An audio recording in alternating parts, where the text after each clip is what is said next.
కాంగ్రెస్ నేతలపై బీజేపీ జాతీయ ప్రధాన కార్యదర్శి బండి సంజయ్ ఫైర్ అయ్యారు. హామీలపై ప్రశ్నిస్తే తల్లిని అడ్డుపట్టుకుని రాజకీయాలు చేస్తున్నారని ఆరోపించారు. మంత్రి పొన్నం ప్రభాకర్ వ్యాఖ్యలను ఆయన విజ్ఞతకే వదిలేస్తున్నా అన్నారు. 80 రోజుల్లోనే ఎమర్జెన్సీ రోజులు గుర్తుకు వచ్చాయని విమర్శించారు బండి సంజయ్.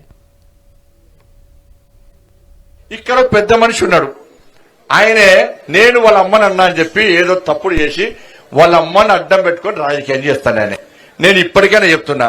నువ్వు మీ అమ్మని పెట్టుకొని రాజకీయం చేస్తే నాకేం అభ్యంతరం లేదు. అది నీ విజ్ఞతకే వదిలేస్తున్నా. నీ విజ్ఞత లేకుండా నువ్వు మాట్లాడితే ప్రజలు నీ విజ్ఞత గురించి ఆలోచిస్తారు.